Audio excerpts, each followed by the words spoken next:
Hi everyone, in this video of Accelerated Chess Dragon, we're going to be looking at a game played between Vassily Ivanchuk and Viswanathan Anand. This was played in the 1988 Reggio Emilia tournament in Reggio Emilia, Italy, and without further ado, let's look at this game. This game is a very famous game that was played between the two of them, and it's actually a very nice miniature that only lasted 18 moves. So Ivanchuk starts by playing the move e4, and we have e5 by Anand. Knight f3, Knight f6, knight takes e5, and d6, so the Petrov defense. Knight f3, knight takes e4, and this is all pretty standard, d4 and d5. Usually instead of playing d4, many people will go knight c3, but d4 is definitely not a bad move. d5 was played by Anand, and bishop to d3. Ivanchuk just develops his bishop and hopes to castle. Anand here plays bishop to e7, and now Ivanchuk castles. Knight c6, and rook to e1. And here, an interesting idea by Anand. He plays the move bishop to g4. And this is sacrificing a pawn. But the reason is, because if you capture this knight on e4, then after d takes e4, and now if you capture this pawn on e4 with the rook, then bishop takes f3. And after this, even though you are up material, you must give it back unless you want a very bad pawn structure. Here, if you play g takes f3, then you can obviously see how bad the pawn structure is. So you must play queen takes f3. But after knight takes d4, Anand has gotten his pawn back. But at the same time, he also has won a very key square for his knight. He can bring his knight back if it's attacked.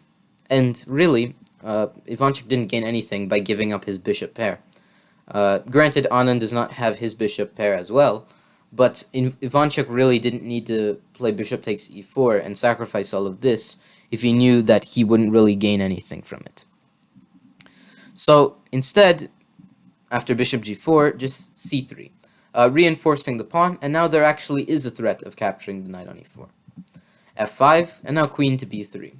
And the idea is that now you're preventing Anand from castling, because if he castles, then, well, there are ideas like bishop takes e4, maybe even rook takes e4 if you're willing to sacrifice in exchange.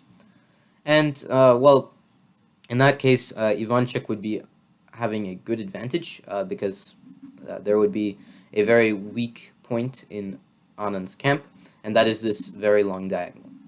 So castling wouldn't be the best, especially with exchange sacrifices available. So instead, just queen to d6. Getting ready to castle queenside and trying to shift all the attention towards Ivanchuk's king on the king side. Knight fd2 was played, and here Anand just castles queenside. And he allows the move f3, and this is because of a very important reason. Because now he has the move bishop to h4. And after bishop to h4, Ivanchuk is already very lost. He has only played 12 moves of the game, and he's already getting under heavy fire. And after this bishop to h4 move is played, Ivanchuk played the move rook to f1. And he hoped that this would try to defend the position.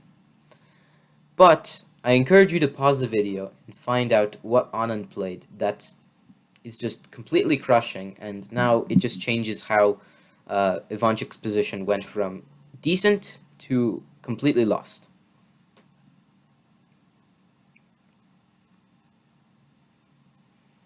Okay, so Anand played the move bishop to h3.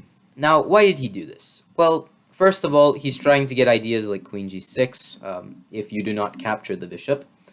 But if you are willing to take the risk of capturing this bishop, then what did Anand have in plan? Well, he planned this move queen to g6 check. And after king to h1, the simple knight f2 check. And after this move, it's really hard to defend. Rook takes f2, bishop takes f2, and now you have to bring the queen back to d1. But after you do this, there is rook d to e8, and Anand is simply winning. The threat is rook to e1 check. There's no real way to stop it. You can't go bishop to e2, because now there's rook takes e2, and if you capture the rook, then just queen to g1 is checkmate. And that's basically it. There's really no other way of doing this, because if you try to block the check let's say with the knight or bishop, just queen to g1 is simply checkmate that way. So there's really no way for Ivanchuk to survive the position if he grabs the bishop. So he doesn't. He plays the move queen to c2, trying to bring the queen back and try to defend the position that way. And note that a move here that also should not be played is f takes e4. Why? Because of a similar reason. Queen g6, and now it's already lost. There's a threat towards g2. If you push g3, then just bishop takes g3 is easily winning. So after, say, rook to f2, trying to defend, there's bishop takes f2 check, king takes f2, queen takes g2 check, and this is already completely lost for Ivanchuk. Let's say king e1, just the simple f takes e4, and Ivanchuk has no way of defending the position anymore. He has two pieces against the rook, but in this specific case, the rook compensates very well for the two pieces.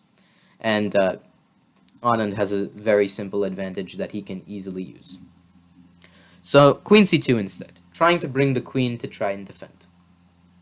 And here queen to g6. Yet again, Anand is bringing his queen into g6, and this is because, yet again, he's trying to put pressure towards g2. And here you might be wondering, why doesn't Ivanchuk just play knight takes e4 here? Because if knight takes e4 is played, then technically you're defending the g2 pawn, and now you just simply win a pawn yourself. And now let's say f takes e4, f takes e4. Well, maybe now you have an okay position, because now you can start developing. Let's say knight a3, bishop e3. You can protect this pawn, you can sidestep with the king. You can do a lot of things if that happens. Unfortunately, there's one problem. Rook h to f8. And this is the flaw with this entire variation.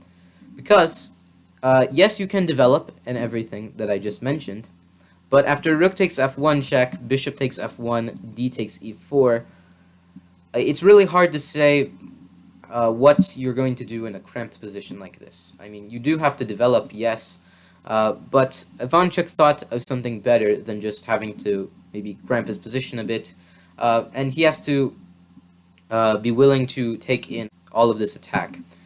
So he instead decided to play the move knight b3, but this proves to be a fatal mistake.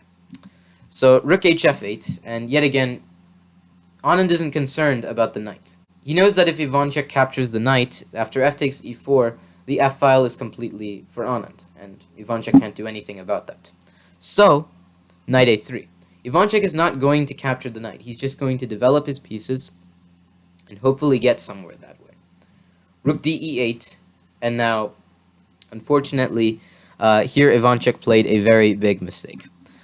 Best is to actually play f takes e4 and go for the position where it may be a bit complicated, but you can still save yourself.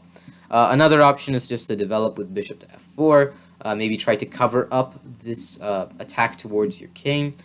Do something that tries to defend, but what Ivanchuk played just didn't do that, and it costed him the game. So here Ivanchuk played the move king to h1.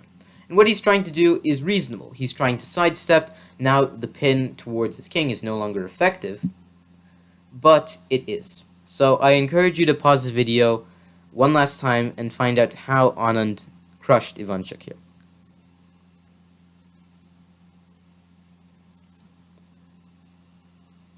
Okay, so here Anand played the move knight f2 check. And after this, Ivanchuk is already lost.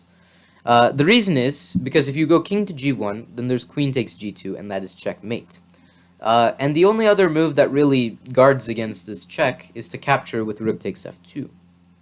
But now is where Anand's brilliant move comes in. He plays bishop takes g2 check. And the idea is now if you go king to g1, then there's rook to e1 check. Pretty simple. Even ideas like just getting discoveries towards the king is enough to win. At the same time, though, if you capture the bishop, then there's rook to e1 check. And how do you exactly defend? If you play bishop to f1, then you take, and then it's eventually going to lead to checkmate. So there's really nothing to do after bishop takes g2 check, and that's why after this move was played, Ivanchuk resigned the game, and a very brilliant victory to Viswanathan Anand. So I hope you all enjoyed the video, and if you have any suggestions or feedback for me, please let me know in the comment section, and stay tuned for more chess.